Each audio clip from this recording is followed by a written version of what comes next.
more professional space as opposed to let's all chat because we're friends, which is generally how I do it. Awesome. Thank you, Emma. Welcome, welcome, welcome. Liz, who the heck are you? Who the heck am I? Well, I'm a lab rat who's, can you hear me by the way?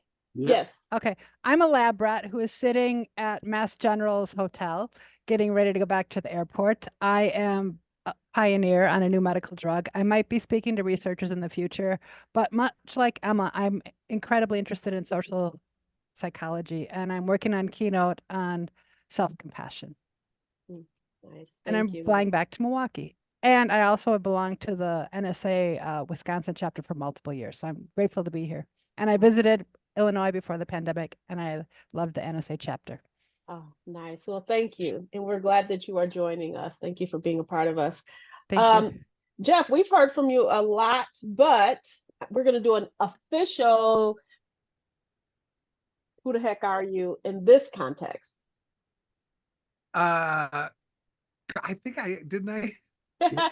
Yep. So you can say ditto or said it. Well, I will just say that this is really exciting for me. I was just thinking during the break that how excited I am to do this again. And just this morning proved that this was a great idea for me because I really get a lot out of talking with other speakers and learning from them. And that's the other thing that's great about this. The questions everybody brought up, many of them I'd never thought of. And it's like, that's great. That's great. I'm so glad that question's getting answered. So I would just say that I'm just super excited to be a part of it. And obviously big background in performing and all of that good stuff. And so this is such a different thing from that, and yet very similar. So excited to sort of meld those two areas of domains of brilliance together. And, you know, my plan is to be in the Hall of, it takes 5 years before you can get nominated for the Speaker Hall of Fame. And so in 5 years, that's my goal. We're rooting you on. 5 years. 5 years. All right, one more for this round, and then we will kick it back over to my co-deans. Isabel, who the heck are you? Hi, everyone. So I have to say this really quick. When everyone first started doing their intros, I got really excited. And then Dr. Tish threw a monkey wrench in it and said 30 seconds. I'm like, dang. I thought I'd have the opportunity to just talk. But anyway, hi, everyone. My name is Isabel Drawn. I call myself a serial entrepreneur. I am a co-founder of Visage Design Studios. I've been in business for over 20 years, but I'm the founder of Loud Whisper Reignite Your Voice, where I empower professional and high achieving women to connect to their soul's longing, because these women experience a lot of burnout, overwhelmed. They've checked all the boxes for society. They do very well on the outside, but they've lost themselves in the process of making money and doing everything for everyone else. So my job is to bring them home to themselves so that they can integrate their personal life and their professional life and live a more fulfilled life. These women are experiencing a lot of burnout, overwhelm, which was me. And just to add on there, I originally from Tanzania, East Africa. So I saw a lot of these women growing up, very courageous, resilient, even the women who had baskets on their head going to the market. They were entrepreneurs, but in my eyes as a little girl, they were entrepreneurs. They just didn't own a Rockefeller building. But I didn't realize it that, you know, you're a product of your environment. So I am an entrepreneur, but I carried that emotion of doing for everybody else and then losing myself in the process. So my goal is to empower as many women as I can to really, really connect their soul's longing and empower them to use their voice so they can know who they are and could create a more fulfilled life for themselves. That's, I don't know, it's more than 30 seconds. I hope I was gonna talk. Have you climbed Mount Kilimanjaro? You know what? I'm doing it for my 50th birthday. Nice. Wow. Yeah, so that will be next year. My son did it. It rained every day. The guys who guide them have umbrellas. they didn't tell people who were coming to get umbrellas. And so, but they had umbrellas from America. So it was like, all of the name brand umbrellas that these guys were using. It was pretty funny. He loved that trip though. That was quite an adventure. That's good to hear. It's always Yeah. good to hear when Good people luck go to to you. my hometown. Thank you for sharing that. Awesome. So I hand it over to Connor and Kevin. Okay, Isabel, Mount Kilimanjaro will probably be the highest platform you'll ever speak from, but boom, boom. Okay. I love that. And I will say something. When I get to the top, I will speak. Preach, Lord, preach. Yeah.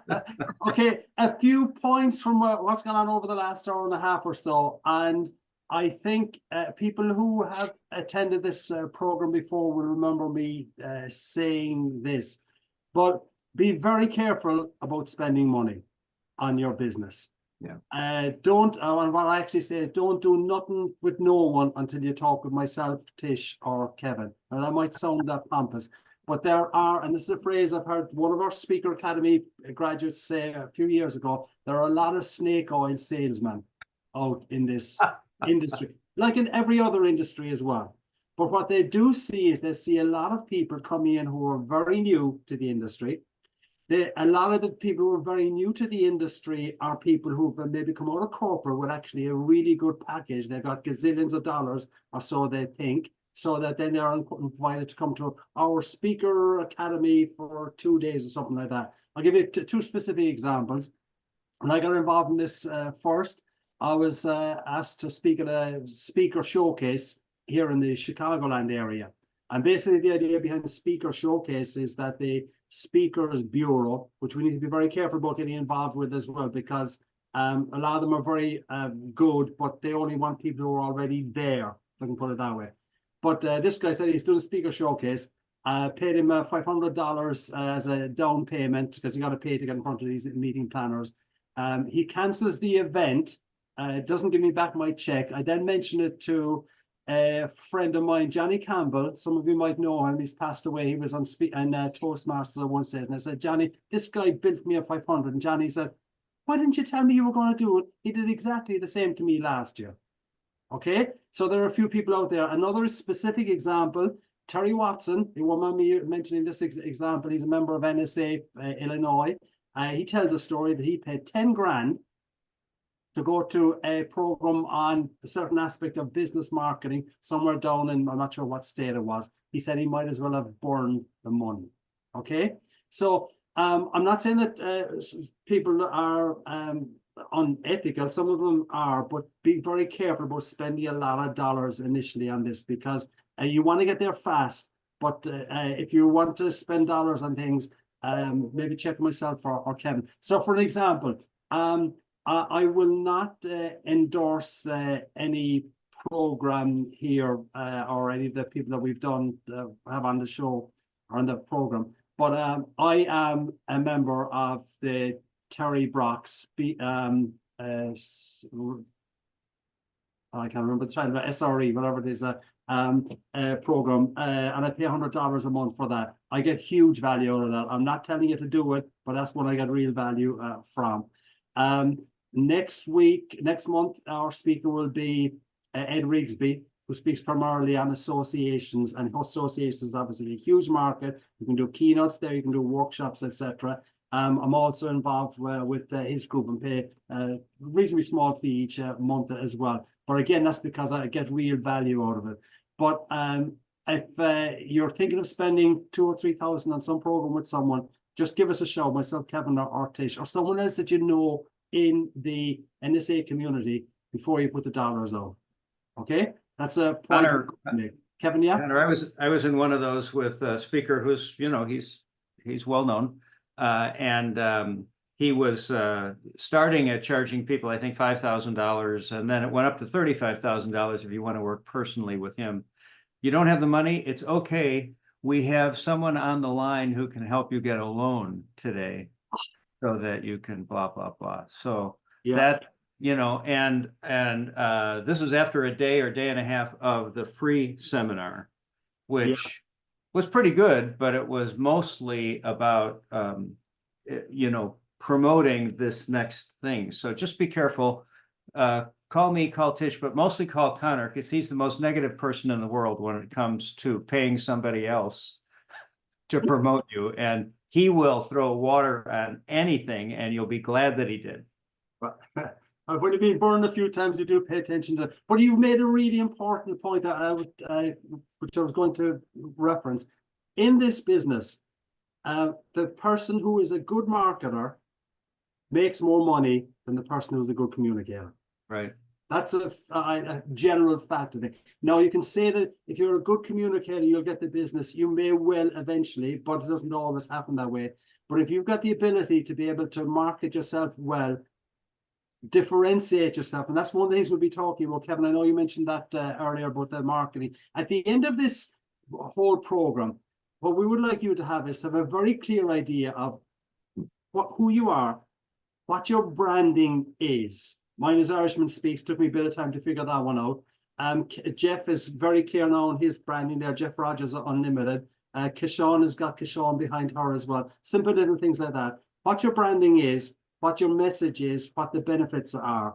And if you are clear on those, you can then figure out how to market yourself via the various vehicles that are out there. We'll also, just so we're clear on the overall purpose of this course, it's about the business of the speaking, not speaking itself.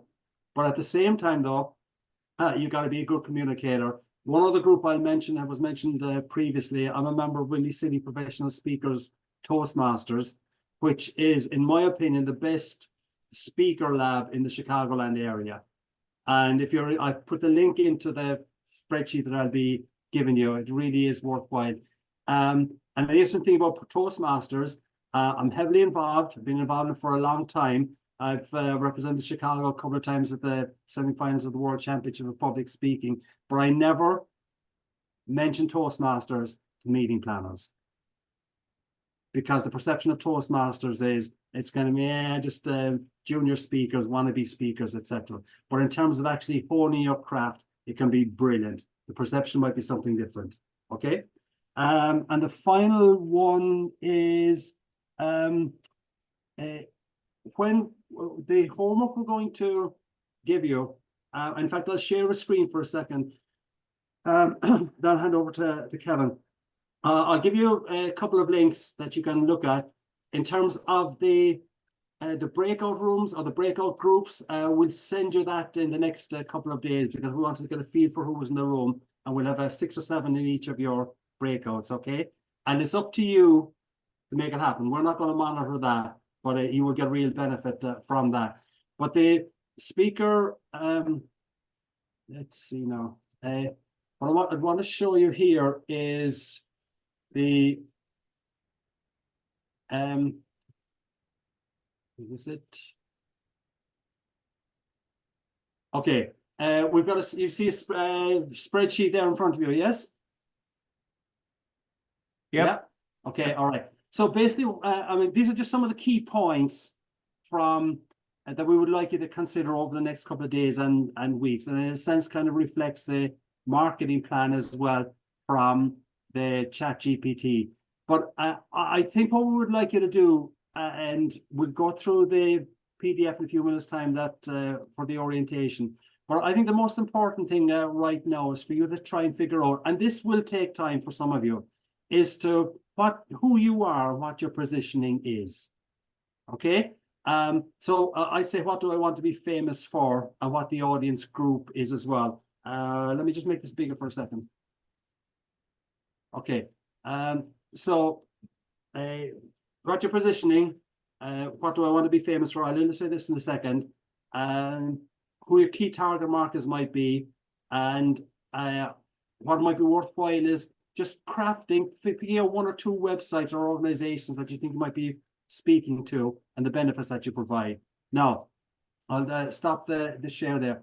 The basic idea here is that when you are talking about positioning, I think the best way to define this or figure out this is that picture that you have pitched for program with, let's say, the Dental Association of North America. Okay.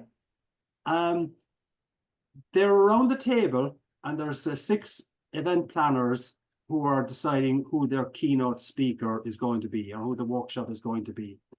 Your name comes up in conversation.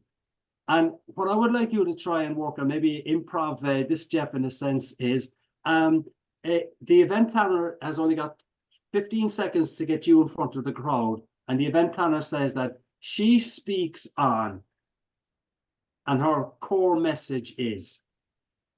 So it's kind of only one long sentence. She speaks on, so let's say for the Irish guys, he speaks on improving people performance and productivity with a smile. And his benefit is he leaves the audience with a smile in the face and good takeaways. Something as simple as that. But I think if you can actually position or imagine that the event planner is trying to pitch you, you don't then get involved in the long-winded kind of elevator pitch that Kevin was denigrating earlier on. Does that make sense to you? Yeah.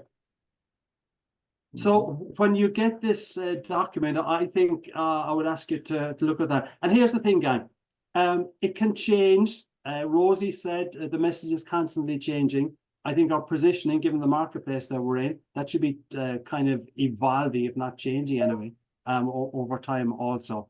But over the next couple of weeks, and some of you might be struggling with this still, who am I and what do I want to be famous for within the niche market that I'm speaking to? Kevin? Yeah, I think that's the thing we want. Jay Leno said the secret to all comedy is editing. And if you notice, really good presentations from professional entertainers, they edit. They get rid of all the extra words that are not necessary, and that creates the bang for us. And so I'd like you to really be thinking about this idea of what do people think of you in a very fast way, not reading an entire website, not reading, what are you known for, and then how do you introduce yourself? And if you introduce yourself with a lot of nouns or adjectives, I think it's better if you do the Catherine Johns way of doing it, which is a story that people can relate to. So for example, if Catherine had said to us, I want to empower people who are reaching their goal and reaching the summit and going for the gold when it comes to caring for other people, we're like, but instead, she said, I want to help the people who are helping these others because I have experienced it myself. Now, Catherine does a lot of other things, but that's the thing she wanted us to remember today. And so that's what we take away today. Later, we're going to find out the other layers of Catherine. Same thing we did, we will do with all of you. So if you can make it tight and relatable to other people, I think that's the thing you mostly want. You want to get a conversation going. I'm on an airplane tomorrow. I'm probably going to talk to the person next to me. They're probably going to ask me what I do I'm going to ask them what they do for a living. Usually I start with going home, because they're either going home or they're not going home. So that's the opening line. And I say, what kind of work do you do? And they usually tell me something. I said, did you go to school to learn how to do that? They said, oh God, no, I was an art major or blah, blah, blah. And then we're in a conversation. Ultimately, they might say to me, what do you do for a living? Now, if I want to say I want to reach the heights of magnificence and blah, blah, blah, I mean, that's bogus. But if I say I help technical people lead other technical people, that encompasses engineers and doctors and all kinds of stuff. If the person is a doctor, I tell them that. I mean, when I go to doctors that I don't know for my own care, and they say, what do you do for a living? I don't always say I'm a professional speaker. I say I teach doctors how to lead other doctors. Well, I get an extra 10 minutes with that visit than the rest of you do. So, and all of a sudden they're interested. One of them said to me, what are the 3 most important things I should do with my staff? You know, this guy was a big deal doctor and he's asking me, and I'm like, I'm paying you for this and I should have said, well, my fee for that is. So try to keep it tight, keep it very relatable, and keep repeating it and keep trying new things with other people. Jeff talked about, You have to get in front of other people. You are in front of other people every day. When somebody says, what do you do for a living? Or what kind of work do you do? Try to make it and then watch their reaction. If their eyes glaze over, it doesn't work. If all of a sudden they start talking to you about it, that's gold. And when Rudolf Dreikurs, the famous psychiatrist, said, when you see gold, dig. That's the time to really engage with someone. Tish? And to add to We that, also have Justine's got her hand up, I think, too, for Yeah. a while.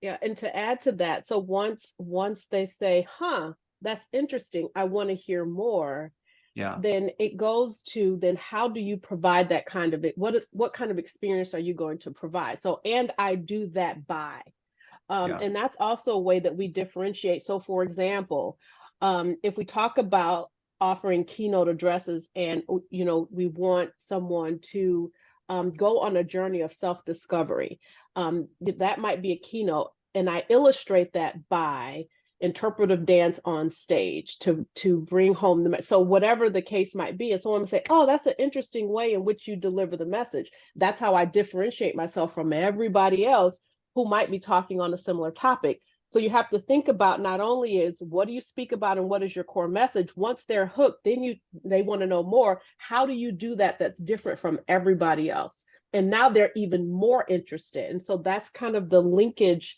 to getting to the yes, for you being invited to be engaging with that potential client. Justine? Hi, thank you all. Just a quick follow-up question to Connor's points. First of all, y'all are hilarious, but also, does NSA? I'm a newbie, but NSA national or any chapters, do you guys do anything where you have vetted members? So, for example, if another member reaches out and they say they do branding, right, or they do this, or were you kind of hinting at that's why we should just talk to you all?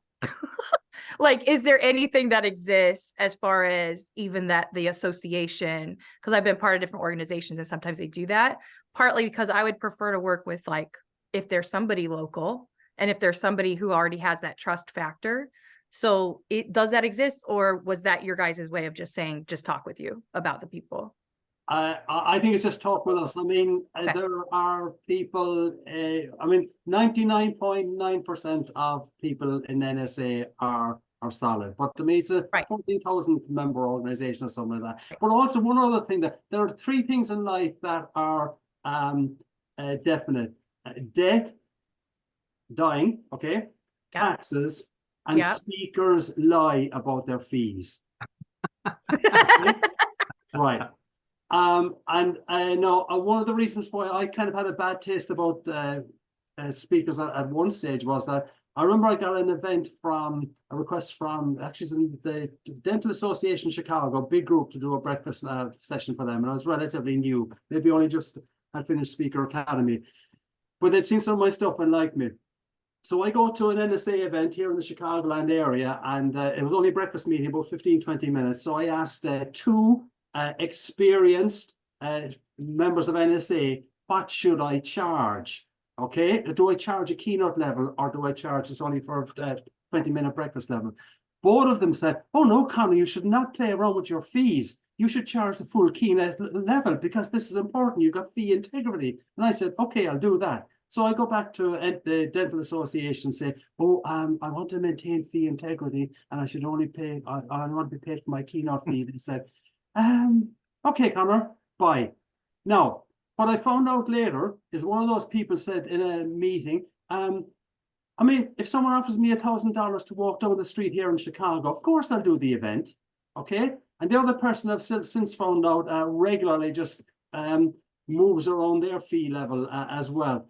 But the point there is that, all right, fee integrity does not mean, although they kind of suggested it was, don't mess with your fees. Fee integrity means that having a fee level that you can justify to other clients if they ask questions about it. But that's basically what I mean there, is that I think you'll get a straight answer from me and Kevin and Tish. And there are other speakers that we've got coming into the session as well. But just be careful, is all I'm saying.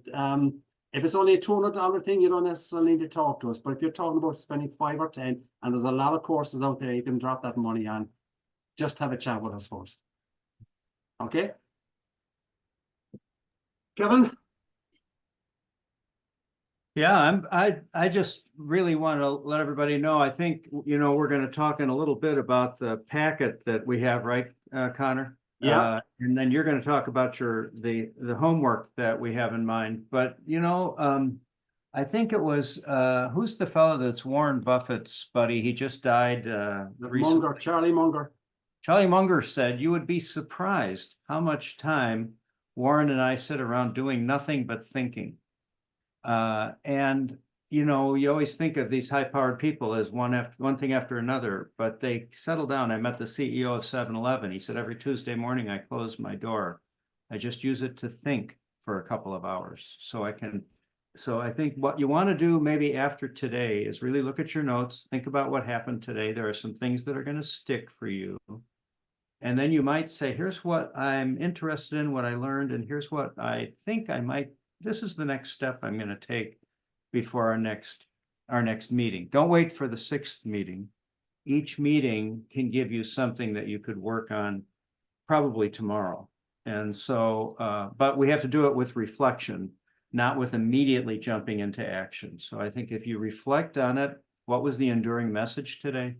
And then you can go in like that as well. So, and you can start thinking about questions you have for next time we get together. And your questions so far have been terrific. We're getting right into it. You're like totally the best Speaker Academy group we have ever had ever. So, I mean, this is like amazing. So it's fantastic. And I almost mean that. It's true. So, yeah. Yeah. And one of the real benefits that I get out of this, I mean, you're paying, you all know what different levels you pay. If you become a member of NSA Illinois, you get a bit of a discount, etc. But what you're getting here is for less than $1,000 is a level of content that you won't get anywhere else. You can go to the NSA winter convention in a couple of weeks' time, which is down, I think, in Arizona, spend about $2,000 or something and get really good content. But you're spending $2,000 plus airfare, etc., plus hotels, etc., that kind of thing, for not as broad a content as you've got here. So make the most of it, and the people who make the most of it are the people that will be on the top of Kilimanjaro with Isabel probably at some stage, getting paid huge fees. Now, in terms of homework, we have got, Justine, you have got some homework for next meeting, okay? Because you've put into the chat about how you use QR codes. All right. What I would like you to do, because we are all learning from everyone else, would you give a 5-minute presentation at the next session on how you use QR codes? We okay with that? Because you asked, yes. Okay. All right. Okay. Right. But I think simple little things like that won't take long to do. But one of the areas that we will be covering as well is how you actually connect with your audience and Talkadot and other techniques as well. If someone has had experience with that, we can take a 5-minute preview from you at that at some stage as well. So, Tish.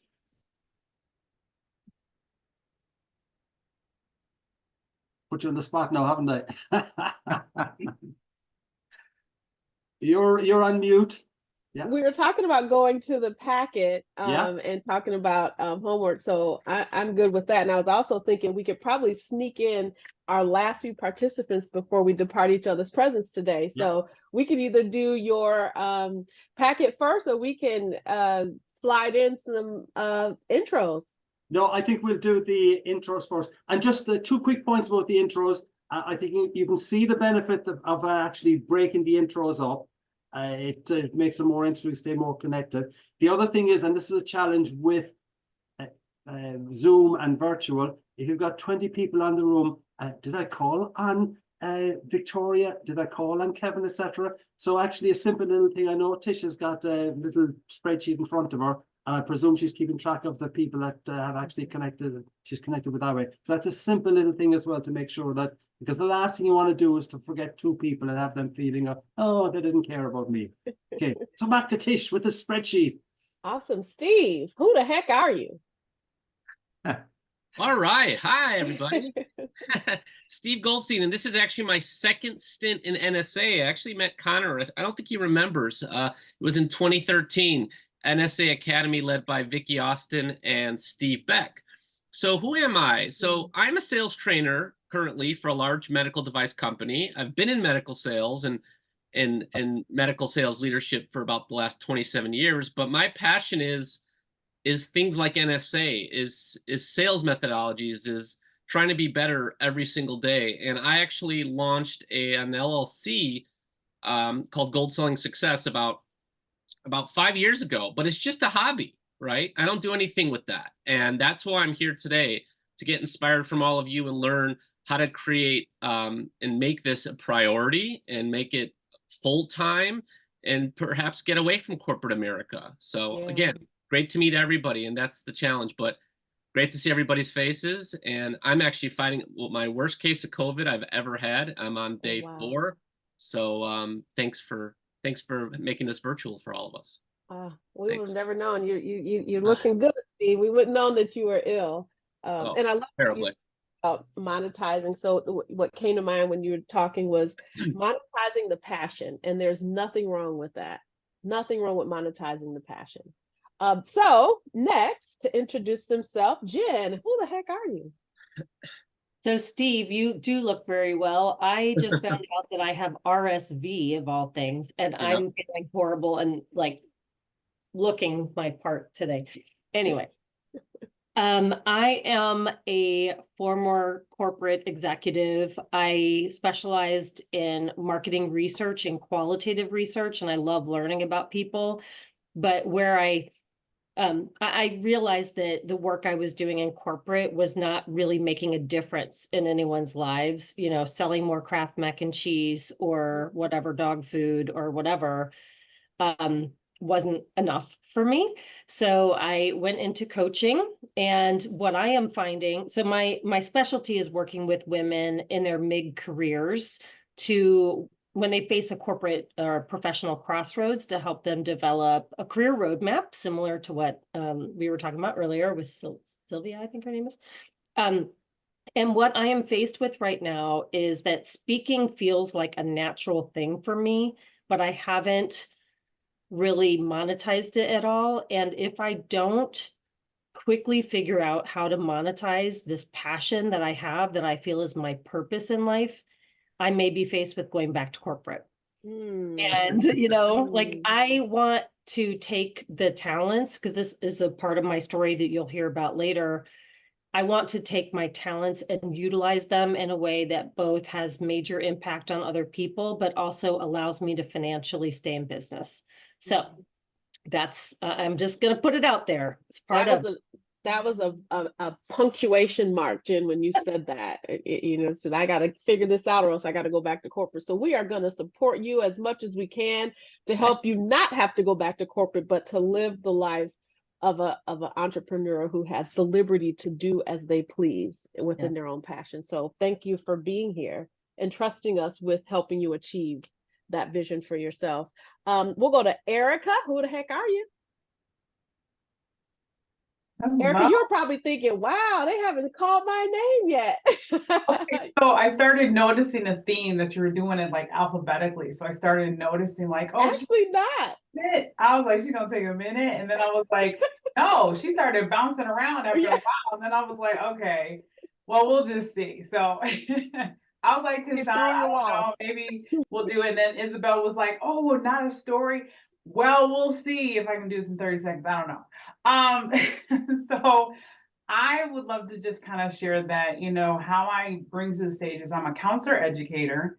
I'm a holistic counselor and coach, and also a clinical supervisor and entrepreneur. 2024 is actually kind of like my moment of like new exploration, because I've been a professor for the last, 4 years, but I've been in higher ed for like 12 years. And so that's been my energy for a while. And so I've been taking this moment of like, how do I start to be focused just on being an entrepreneur?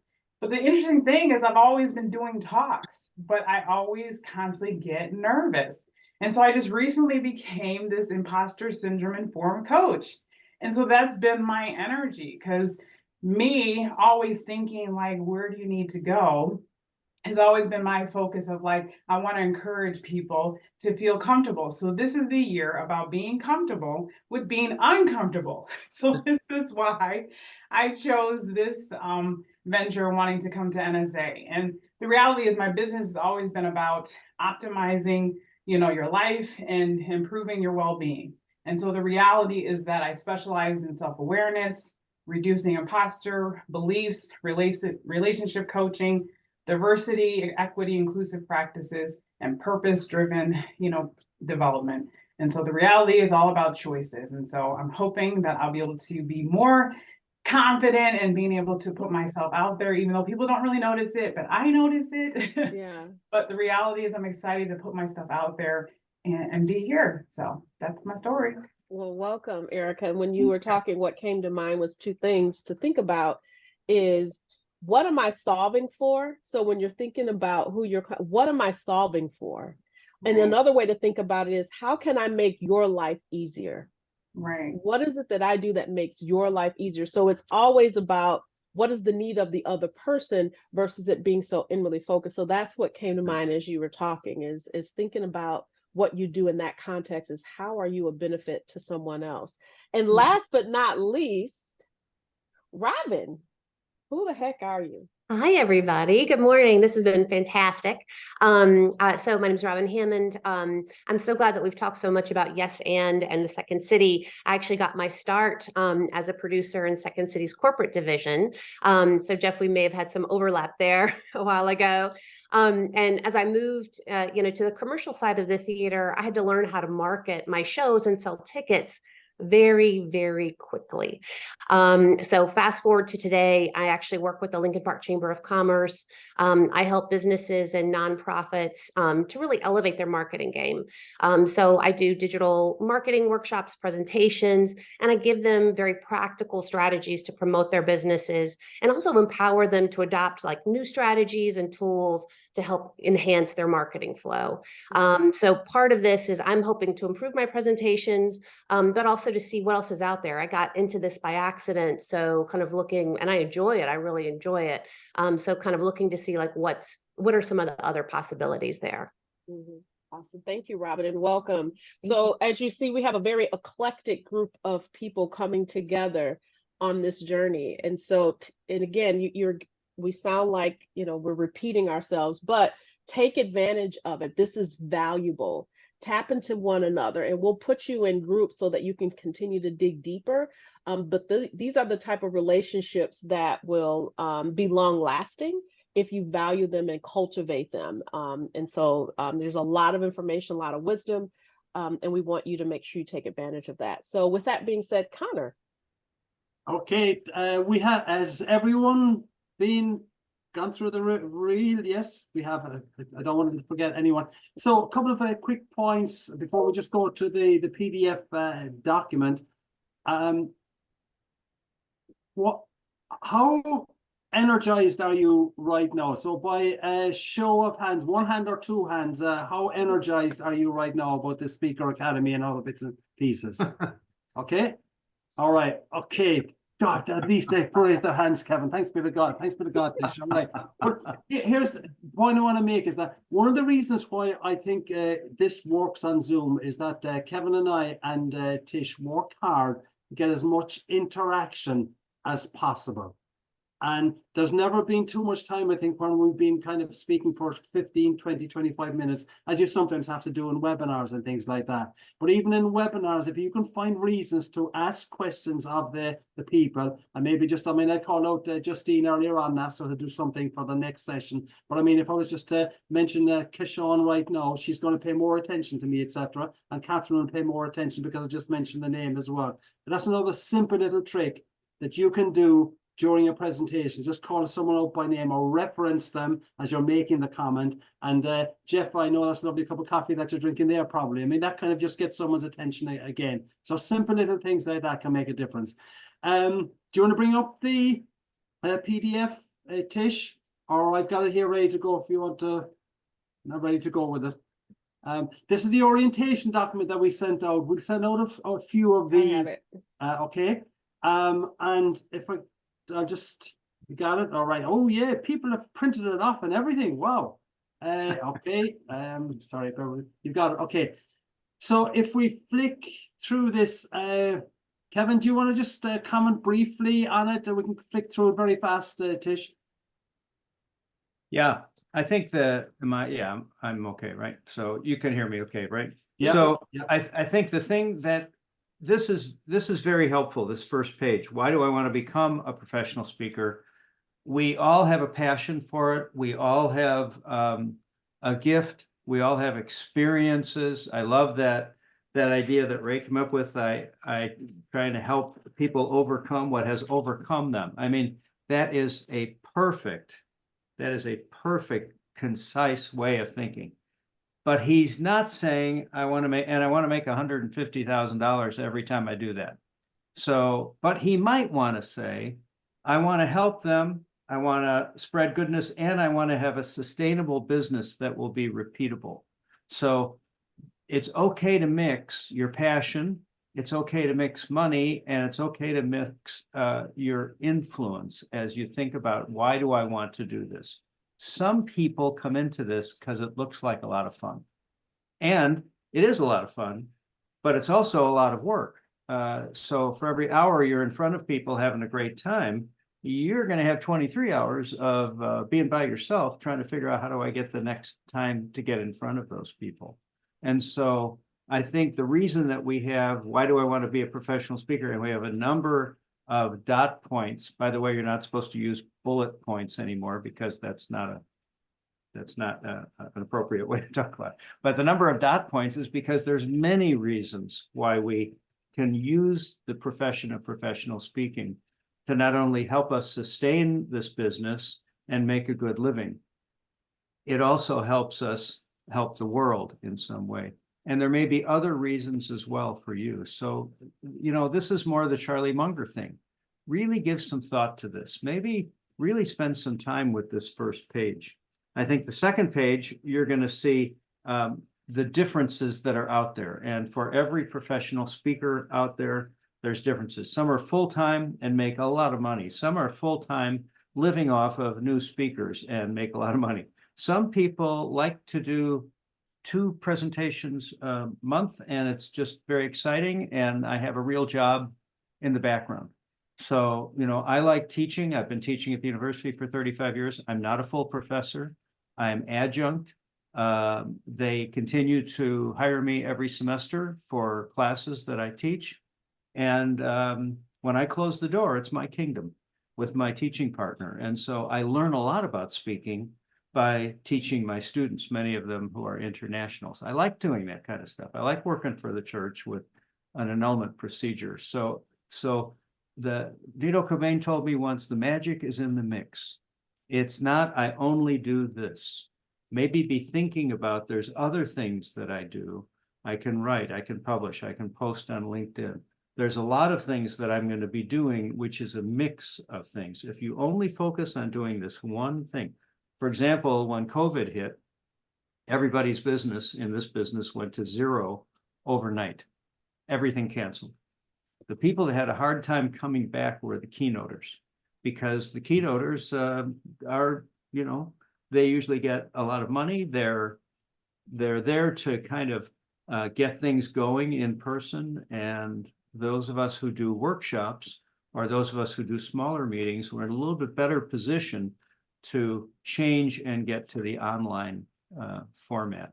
So I think just think to yourself, there's many ways that I can be doing this business. And then I think when you meet speakers, you might want to ask them, what's it like? Where are the areas of success? What's really worked for you over the years?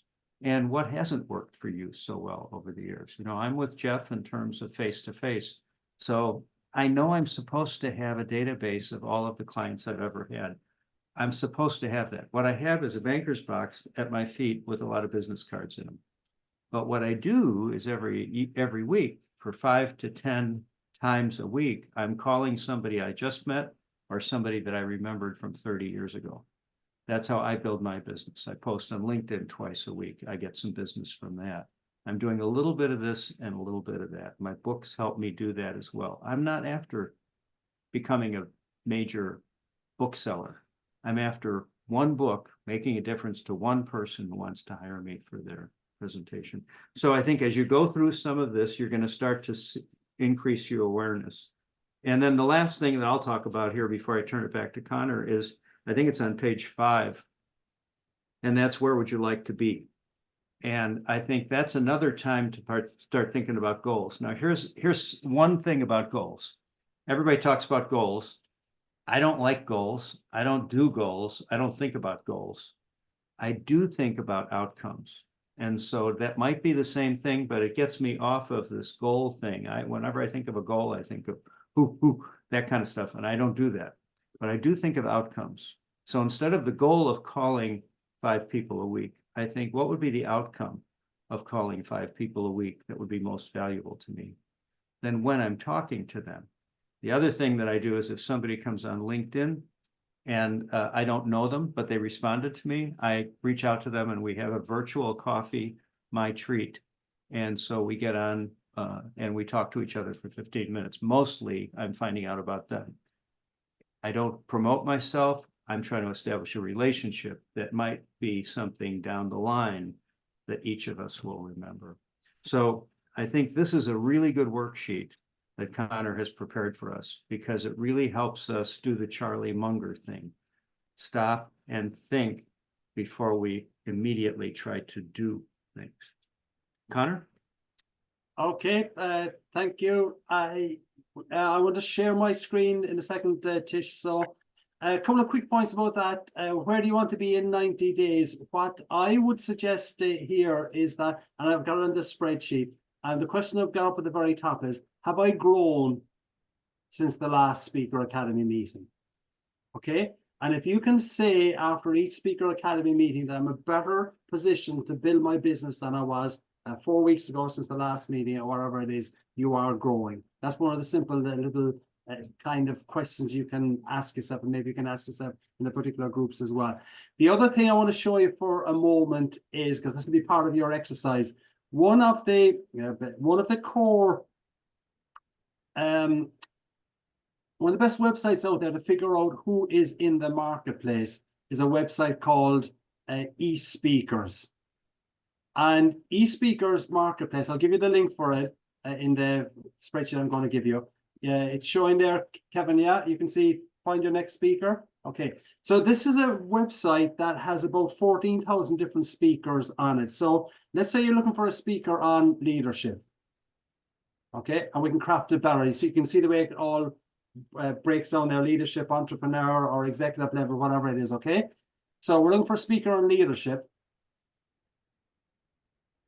And a gazillion names eventually come up. We're very slow here at the moment. But basic point here is that what I would like you to do is to go to this website and key in your topic or your niche and see who actually pops up there. There'll be a gazillion speakers pop up. I'm not sure what's going on. Oh, yeah, okay. All right. So we've got on leadership here, Hillary Blair, Eric Rostrom, etc., Philip Van Hooser. All right. So you can see their published fee levels down here at the bottom. She's $6 grand, $5 grand, 12 grand, 12 grand, etc. As I said to you previously, there are 3 things in life that are definite: dying, taxes, and speakers' liability fees. Okay. But let's have a look at the West Van Hooser's pretty well known. So let's have a quick look at his profile for a second. So what he's got is, you can see his bio, you can see the kind of programs that he speaks on, availability, which is interesting, reviews that he's doing, materials, etc. But you can do this for any of your speakers, all right? The reason why I think you should actually do this is because it will help you to understand who's in your marketplace, what they speak on, what their topics are, who their audience is as well. And you'll also see some of the testimonials from different clients, etc. It's just a really good way for you to help you to feel, what do I want to be famous for and what my positioning is. So that'll be one of the exercises we'll give you. We'd like you to identify 3 people who are kind of operating in your niche. And if you've got multiple niches, you can go further than that as well. Yeah. And we've got just a few more minutes. Do we have any particular question? No, all right, just to clarify. I'll send you out details with the various spreadsheets. We'll send you out details with the breakout groups, and it's up to you. Someone can take the lead on making it happen. But I will encourage you to get involved in this, because basically what you'll be doing is you'll be talking about all of this stuff that you've been given in the spreadsheet, and oh my God, how overwhelmed I am, etc. But you will grow through this. And we'll see you in a few weeks' time. We've got two really good speakers. Next session, Ed Rigsby, and we've got the lady who's be speaking on DEI, which is to be honest, is a minefield for a lot of speakers. So any questions before we do a quick wrap with Kevin and with Tish? No questions. No, actually, that's one of the things that I made a mess of there, but maybe I did preface it previously. If you're going to ask questions, ask for questions from the group, try and let them know before you say any questions, because that doesn't give them a chance to think about it. I messed up on that one there. Yeah. One of the things I do is I ask the question, and then in my head, I'm saying 1001, 1002, 1003. If I get to about 1008, they're probably not going to ask a question. But for some people, it takes to 1005 or 6 for them to say, oh, yeah, I have a question. And then they unmute themselves and all that stuff. So you have to be kind to people when you're on. Another thing you might think about, this eSpeakers thing is a great way to find competition. If you're wondering about writing or books and stuff like that, or even the topic, you can go to Amazon, go to some of the books that you love or that pop up. Don't worry about the book. Go to the comments about the book. And that tells you what's on people's mind. It also tells you what's not in that book that you might think about specializing in. So go to the audience reaction as opposed to the big deal person. Yeah. Jen, you have a question? Yeah, Connor, maybe you said this, I'm a little foggy today, but when are we expecting the email that has the groups that we'll be a part of? Oh, probably within the next 2 months at least. I mean, definitely within the next 2 months. I'll get together with Tish and Kevin, and you'll have it by, let's say, Tuesday at the latest. But we just want to make sure that there's a good mix of people within the group. So you'll have everything by Tuesday. The other thing is that all of this session is being recorded. We'll do a quick little edit on it, but it's a long program, so I'll take a little bit of time to do basic editing on it. But hopefully by Tuesday or Wednesday, all of those will be uploaded to a URL with people unlisted on the YouTube channel that NSA Illinois has got. Pragita? Pragata. I just had a question more around we talked a little bit about niching. So one of the things that I mentioned that I do, so I'm in tech consulting, but apart from consulting on implementations, a big part that I want to grow is the workshops and training for my customers. Now, the actual workshops that I conduct are for people who know the technology or kind of work with the technology. But I need to sell the services to people who don't know the tech. They probably know the business area more. So that's where I kind of lose my messaging a little bit to say, should I talk more about the technology, or do I talk more to the audience that is actually going to buy my services pretty much? So I know this is not, ultimately, I guess the presentation that I'm doing is more tech oriented, but I'm selling to a more non-technical audience, for example, like sales leaders. Yeah. I implement CRMs. But my target to kind of talk about pain points is always a sales leader, but the work that I'm doing is with somebody else completely or more technology. Right. I'll just give a quick one of that. Kevin and Tish get my comment, but basically, I think you go back to imagine that meeting planner meeting for the 6 people around the table. You're pitching for something. One of the meeting planners that she speaks on technology to this audience, and the benefit the audience gets is, if you can figure that out, that might help you to clarify it. Kevin? Yeah, you might also position yourself as the exciting technologist. So, or something like that, that gives an adjective to tech. When you say I do tech, you can imagine what people are thinking, even tech people. oh my God, I'm never going to get that hour back again. But if you add an adjective to it that is exciting or something like that, that takes them to a different realm. And the way you do this is you divide a piece of paper into 3, noun, adjective, and adverb. And all you do is start writing nouns that would pertain to what you talk about, adjectives that would pertain, and adverbs that would pertain. Get 15 or 20 of them, and then start looking at combining them.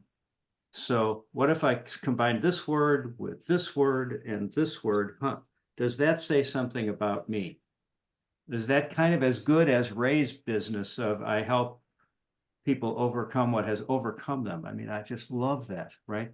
So if you had that, then you kind of play around, you know. Sometimes people will refer to me as the physician whisperer because I'm teaching them stuff they never learned in medical school. So that's just, you want to play around with that, because if you say I talk tech, we have to be careful. Even if we say I talk about interpersonal skills. Well, some people are kind of like, oh God, this is going to be all woo-woo. So you have to figure out, how do my interpersonal skills impact my team's business at work, or my profit, or my bottom line? Now you're speaking their business, their language. Yeah. Thank you. Tish? Only thing that I would add to that is storytelling around their realities and their pain points. And Oh, so wow. if you can figure out a way to be concise in telling a story around their issue, I think then people can grab onto that. I work in healthcare a lot, and leaders really appreciate when you can speak their language in a way that's around their realities and pain points. And so when I can speak about how that this is how I saw for your pain points and can paint a story around it, they're hooked.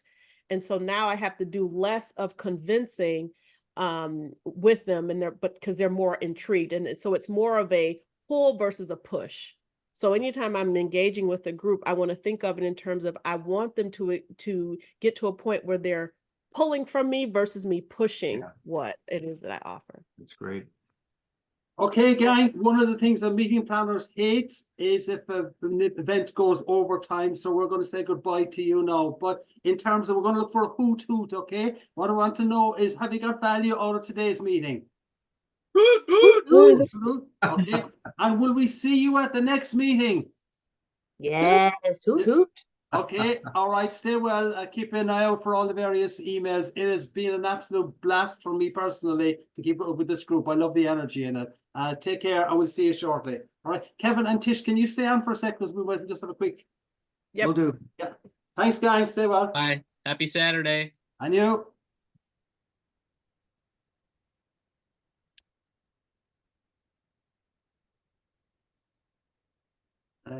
See you, Ray. Take care. Hope you enjoyed it. Yeah.